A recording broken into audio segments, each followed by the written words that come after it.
Una mujer golpeada fue abandonada en la estación, mientras todo el pueblo miraba hacia otro lado. El responsable, el reverendo Silas Grant, un hombre respetado que escondía su crueldad tras sermones y sonrisas. Pero entonces apareció White Elk, un comanche que no pidió permiso para hacer lo correcto. Y esperen a ver cómo su valentía hizo temblar a toda la comunidad y restauró una justicia que parecía imposible. La estación de Dry Creek, al sur del condado de Calhoun, era un lugar donde el polvo lo cubría todo: los bancos de madera agrietada, los sueños de los viajeros y las palabras no dichas. Era un sitio de paso, no de permanencia, y menos aún para una mujer como Ella May. Aquella mañana, Ella estaba sentada en un extremo del andén, apenas visible bajo el ala caída de su sombrero raído.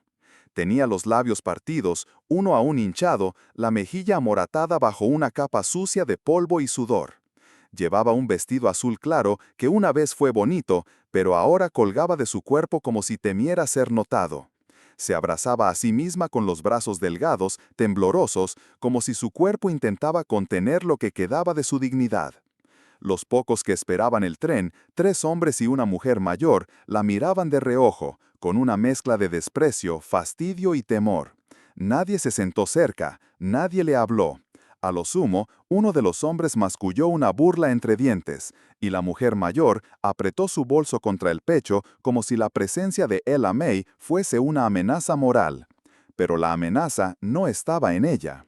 La verdadera sombra que flotaba sobre Dry Creek tenía nombre y apellidos: Silas Grant, reverendo de la iglesia autista, predicador de sermones largos y firmes, hombre de voz suave y reputación intachable. Los domingos llenaba bancas con palabras de paz y penitencia. Los lunes recorría el pueblo como juez invisible de todo lo que consideraba impuro. Y entre sermón y sermón mantenía en su casa a la joven viuda que, según él, había salvado del pecado del abandono. Ella May había perdido a su esposo a los 19 años. Sin familia cercana y sin tierra, aceptó la oferta del reverendo cuando éste le ofreció refugio cristiano bajo su techo. Al principio parecía un acto de bondad, pero pronto las tareas se multiplicaron, los límites se borraron y su voz empezó a desaparecer. No salía sin permiso, no hablaba sin aprobación. Y si lo hacía, la castigaban con el peso de la culpa, la vergüenza y el miedo. 3 años vivió así, creyendo que ese era el precio de su lugar en el mundo. Hasta que una noche, cuando ya no podía más, empacó lo poco que tenía y huyó mientras Silas dormía. No llegó lejos. A la mañana siguiente, la encontró en el bosque, la sujetó por el brazo con una fuerza que no tenía nada de pastoral y la arrastró de regreso. 2 hombres lo vieron. Uno fingió no ver, el otro miró hacia otro lado. Ese día, Silas no la llevó a casa, la dejó en la estación, como advertencia, como quien tira una piedra sucia para que todos la vean y juzguen. El sol caía sin piedad cuando un jinete apareció por el camino del este. Iba a lomos de un Mustang castaño, con la espalda recta y una presencia que no pedía permiso para existir. Su piel era de cobre oscuro, curtida por el viento y el desierto. El cabello, largo y trenzado, caía sobre sus hombros como una declaración silenciosa de herencia y orgullo. Una cicatriz cruzaba su ceja derecha, y sus ojos, profundos, inmóviles, parecían ver más allá del polvo y la carne. White Elk, guerrero comanche, hijo del Río Rojo, estaba de paso. Había venido a vender pieles y trueques al norte, sin intención de quedarse. Pero al ver a Ella May, encogida como sombra contra la madera reseca del banco, se detuvo. No preguntó qué había pasado, no pidió permiso, tampoco esperó aprobación de quienes lo observaban con recelo. Desmontó con calma, tomó la manta que llevaba en la alforja y se acercó a ella sin hacer ruido. Al notar su sombra, Ella May se sobresaltó, pero en vez de miedo, sus ojos reflejaron confusión. Nadie se había acercado a ella en días. White Elk la miró un segundo, sin juicio, sin prisa, sin lástima. Y luego, con una voz profunda, segura y serena, dijo solo 2 palabras que partieron el aire como cuchillo en seda: «Vienes conmigo». Ella no respondió, no podía. Sus labios temblaban y su mente no sabía si creer. Pero sus manos se movieron, Tomaron la manta, se pusieron de pie, y por primera vez en años sus pasos no eran hacia atrás. La cabaña de White Elk se alzaba en una ladera tranquila, entre álamos temblorosos y un arroyo que hablaba bajo entre piedras lisas. No tenía más que una sola habitación con piso de tierra, una estufa de hierro, una mesa de roble sin barniz y 2 mantas tendidas sobre pieles de ciervo. Pero aquel espacio, tan sencillo, era más libre que cualquier mansión que Ella May hubiese pisado en su vida. Durante los primeros días, el silencio llenaba el aire entre ellos. Un silencio denso, tenso, cargado de preguntas que ninguno formulaba. White Elk respetaba ese espacio como si fuera un santuario, moviéndose despacio, dejando siempre 2 platos en la mesa sin obligarla a sentarse. Encendía el fuego antes de que anocheciera, reparaba herramientas o trenzaba cuerdas, mientras, del otro lado del cuarto, Ella May permanecía acurrucada bajo la manta, con la mirada perdida en la rendija de la puerta. Dormía en el rincón más alejado de la entrada, como si temiera que algo pudiera cruzarla. A veces, en mitad de la noche, despertaba sobresaltada por algún ruido del bosque, el ulular de un búho, el crujido de ramas secas, el silbido del viento. Se quedaba inmóvil, conteniendo el aliento, como si esperara oír pasos.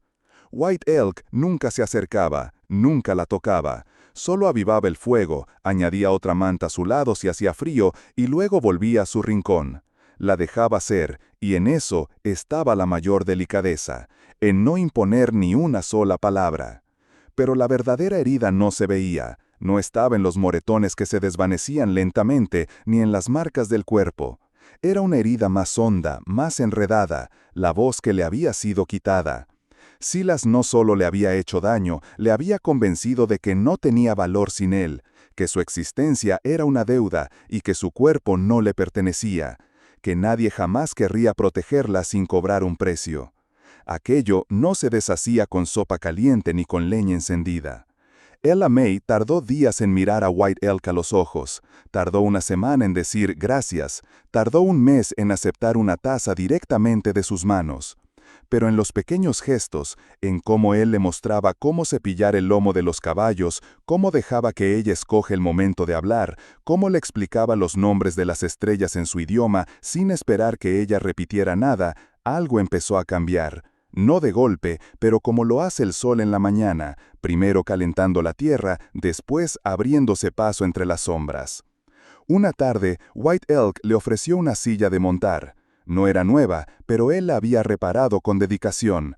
Ella la miró, luego a él. Él señaló hacia el río. Puedes ir sola, el sendero es seguro. Si sigues la orilla, encontrarás agua limpia y sombra. Ella se quedó quieta, con la montura en las manos, como si pesara demasiado.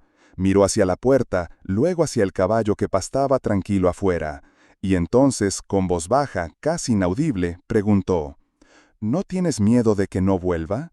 La respuesta no llegó de inmediato. White Elk levantó la vista de la cuerda que trenzaba y la sostuvo con calma.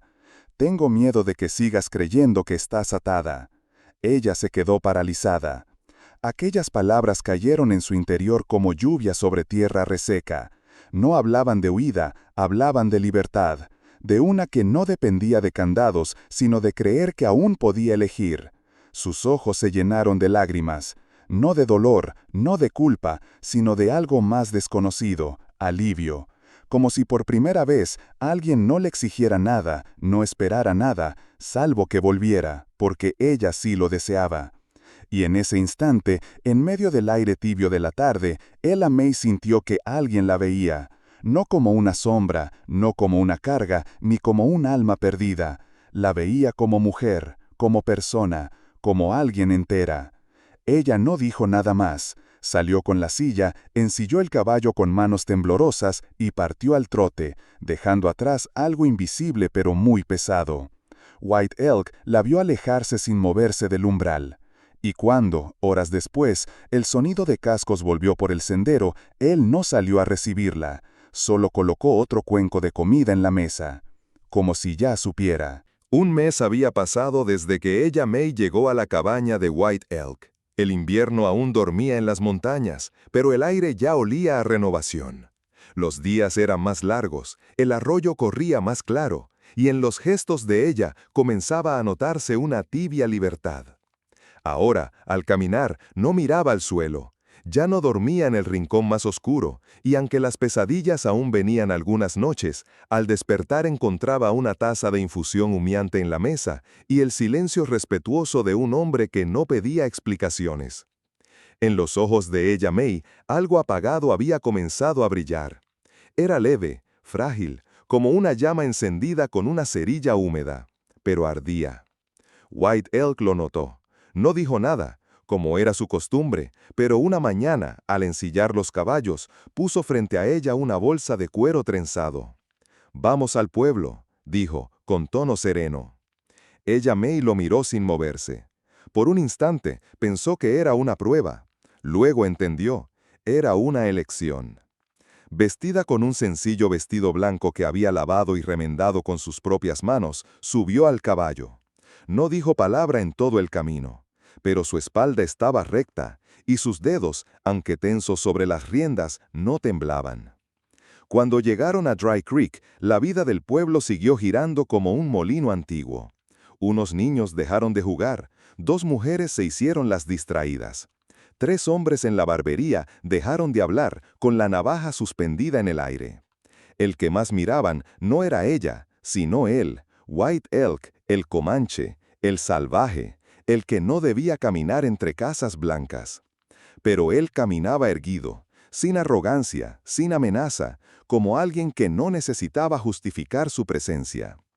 Ella May iba a su lado. El sol de la mañana le bañaba el rostro. Sentía que cada paso era una batalla contra los recuerdos, contra las voces en su cabeza, contra el eco de Silas. Pero también era un paso más lejos de lo que fue. Entraron al almacén. El aire olía a grano, a madera vieja y a silencio contenido. White Elk tomó una bolsa de sal y algo de azúcar. Ella buscó hilo y jabón. Cuando se giraron hacia la salida, la figura del reverendo Silas Grant apareció frente a la puerta como si la hubiera estado esperando. Llevaba su abrigo negro, la Biblia en el brazo y ese rostro tan familiar, sereno por fuera, controlado, pero con algo oscuro en la mirada. Se acercó como quien baja de un púlpito. «Ella May», dijo con voz grave, suavemente paternal. «Hija, regresa a casa, esto no es para ti». El hija cayó como una piedra en el agua. Ella May bajó ligeramente la cabeza, pero no dio un paso atrás. White Elk dio un paso al frente, situándose entre ambos. «Ella no es tu hija», dijo, sin levantar la voz, «y no irá a ninguna parte contigo». Silas entrecerró los ojos, miró alrededor. Varios vecinos observaban desde la calle, desde la barbería, desde el porche de la iglesia. Esperaban algo. Silas levantó una mano, como si fuera a tocar el brazo de ella May o a empujar a White Elk. Pero el comanche, con una rapidez controlada, sacó su cuchillo. No lo apuntó, no lo blandió, lo puso contra su propio pecho, con firmeza. Una acción de quien no está dispuesto a retroceder ni a atacar, sino a dejar claro dónde termina el miedo. «Hazlo», susurró White Elk, «y mostrarás tu alma al pueblo». Silencio. Por un instante eterno, solo se oía el vaivén de una veleta oxidada. Nadie se movía, nadie hablaba. Pero en la expresión de los rostros había algo que no estaba ahí antes. Duda. Duda sobre el reverendo, sobre lo correcto, sobre todo. Y en ese vacío nació esperanza. No fue un grito, fue una grieta, pequeña, suficiente. Esa noche, cuando regresaron a la cabaña, White Elk dejó la bolsa con provisiones en la mesa. Ella se sentó, en silencio. Luego, lo miró y dijo por primera vez, «Gracias por no hablar más fuerte que mis pasos». Y en su voz, y en el fuego que crepitaba entre ellos, ardía algo nuevo. Algo que ya nadie podría apagar. Las palabras se movían más rápido que los caballos. En un pueblo como Dry Creek, las noticias no necesitaban papel ni telegrama. Bastaba una mirada, un gesto, una frase lanzada en el mercado. Y así, lo que comenzó como un murmullo tímido, el reverendo enfrentó al comanche y retrocedió, se convirtió en un río que no se podía detener. Por años, Silas Grant había caminado como figura intocable, Pero ahora, tras aquella escena frente al almacén, algo cambió. No en su discurso, seguía predicando desde el púlpito con la misma voz pausada, pero sí en la forma en que lo escuchaban. Las cabezas ya no se inclinaban con la misma devoción. Los saludos eran más fríos, las bancas menos llenas. Y cuando la esposa del sheriff, una mujer callada, elegante, siempre sentada en la segunda fila de la iglesia, se levantó una mañana y fue hasta la oficina del juez, el silencio se rompió para siempre. Dijo que había visto a Silas levantar la mano contra ella May meses atrás detrás del templo. Dijo que su marido le rogó que no hablara para evitar escándalos. Pero ahora, viendo cómo otros empezaban a hablar, ella ya no podía callar. Entonces llegó otra mujer, y otra. No eran gritos, eran voces suaves, firmes, que llevaban años guardadas. No todas tenían pruebas, pero todas tenían dolor. En una semana, el Consejo de Ancianos de la Iglesia lo llamó. Lo escucharon, y por primera vez no lo defendieron. El templo quedó sin predicador. Silas Grant ya no era la ley moral del pueblo. La audiencia judicial se celebró en la pequeña sala de justicia, construida de ladrillo rojo, con bancos de madera y una ventana abierta por donde se colaban el polvo y las dudas. Ella, May, estaba allí, vestida con sencillez, pero con la espalda recta. Sus manos temblaban cuando sostuvo la Biblia, la misma que Silas usaba para imponer miedo, y juró decir la verdad. Su voz no era fuerte, pero cada palabra era como piedra lanzada al agua estancada. No habló solo de golpes, habló del miedo, del encierro, del silencio al que la habían condenado. Y lo hizo no por venganza, sino por justicia. No solo por ella, sino por todas las que seguían agachando la mirada cuando veían una sotana negra o una sonrisa que no llegaba a los ojos. White Elk estaba sentado al fondo de la sala. No dijo nada, no hizo gestos, solo estaba allí con los brazos cruzados y el rostro firme, presente sin reclamar mérito. Al final del testimonio, el juez, un hombre delgado, de ojos grises y fama de no dejarse llevar por emociones, la miró largamente. Luego miró a White Elk. «No sé si usted lo hizo por justicia», dijo con tono calculado, «o por orgullo». White Elk, sin levantarse, respondió con voz grave, sin rastro de duda. «Lo hice porque nadie más se atrevía». No hubo más que decir. El veredicto no recogió todos los dolores, no reparó todas las heridas, pero fue suficiente para cambiar la historia del pueblo. Silas fue condenado por abuso de poder y agresión. Fue despojado de su cargo, multado, obligado a abandonar la comunidad religiosa. Muchos esperaban que se fuera. No lo hizo. Se quedó en una casa más pequeña en el borde del pueblo, donde ya nadie tocaba su puerta. Pero más importante que eso fue lo que ocurrió con el pueblo. Las mujeres comenzaron a hablar entre ellas, como si de pronto entendieran que el miedo se rompe al compartirlo. Los hombres empezaron a mirar distinto, a dudar, a cuestionar lo que antes daban por hecho. Y cuando White Elk y Ella May salieron de la sala aquel día, nadie aplaudió. No hubo celebraciones, solo un silencio distinto. Un silencio de respeto, de dignidad, de algo que, por fin, empezaba a sanar. El tiempo pasó sin hacer ruido, como lo hacen las estaciones cuando no hay urgencia. 6 meses después, la cabaña de White Elk ya no era solo un refugio en medio del bosque, era un hogar. Las paredes seguían siendo de madera vieja, el techo aún crujía con el viento de la noche, pero dentro algo esencial había cambiado. La mesa ahora era más grande. White Elk la había construido con sus propias manos usando madera de nogal que cortaron juntos en la colina. Sobre ella, cada día reposaban 2 platos. A veces 3, cuando pasaba algún viajero y aceptaban compartir el pan sin preguntas. Junto a la chimenea colgaban herramientas de caza, pieles secándose y sobre una repisa sencilla descansaba algo nuevo, un pequeño cuaderno con las primeras letras torpes de ella May. Aprendió a escribir su nombre sin temblar, al principio con inseguridad, luego con firmeza. Era más que una palabra, era una declaración, una forma de recuperar lo que le fue negado. Ahora, cuando firmaba la nota de trueque para el mercado, lo hacía con orgullo, no para demostrar nada a nadie, solo para sí misma. Cada día traía algo distinto.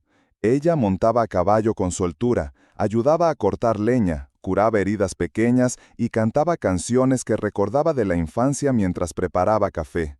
White Elk le enseñaba a seguir huellas, a leer el lenguaje de los árboles, a escuchar el río cuando tenía algo que decir. No hablaban mucho, pero en sus silencios ya no había peso, solo paz. Una mañana el cielo estaba despejado y el rocío pintaba el pasto como si el mundo acabara de nacer. White Elk estaba sentado en el umbral de la cabaña afilando la hoja de su cuchillo. Ella May salió con el cabello suelto, una manta sobre los hombros y se sentó junto a él. No era necesario decir nada. El campo hablaba con sus propios sonidos, el zumbido de las abejas, el canto lejano de un coyote, el chisporroteo del fuego dentro. Entonces él la miró, no con intensidad, sino con la serenidad de quien ya no tiene miedo a la respuesta. ¿Te quedarás? Ella no respondió enseguida. Se quedó mirando el horizonte donde el sol apenas comenzaba a elevarse. Luego bajó la vista y con una sonrisa tranquila puso su mano sobre la suya. Ya me quedé el día en que dijiste, vienes conmigo. No hubo necesidad de más palabras. Porque ese día, sin promesas, sin papeles ni campanas, sin testigos ni juramentos, nació algo más fuerte que todo eso, una elección libre, un compromiso silencioso, una vida compartida, sin cadenas, sin miedos. No eran pareja de ceremonia, pero eran dos almas que eligieron caminar juntas. Ella ya no era la mujer temblorosa de la estación, no era la sombra del pasado. Era una mujer que se reconstruyó con cada amanecer, que encontró su lugar no en las opiniones de otros, sino en la libertad que brota cuando alguien te ve y no te pide que seas otra cosa. White Elk tampoco era el salvaje que decían, era el hombre que no necesitaba gritar para proteger, que sabía esperar sin exigir, que enseñaba sin hablar demasiado. Y así, en ese rincón del mundo, sin templos ni jueces, se forjó una justicia más verdadera, la de la dignidad restaurada, la del alma reparada. No hubo campanas para anunciarlo, no hubo aplausos, pero hubo esperanza. Y esa, cuando nace de la verdad, ya no se apaga.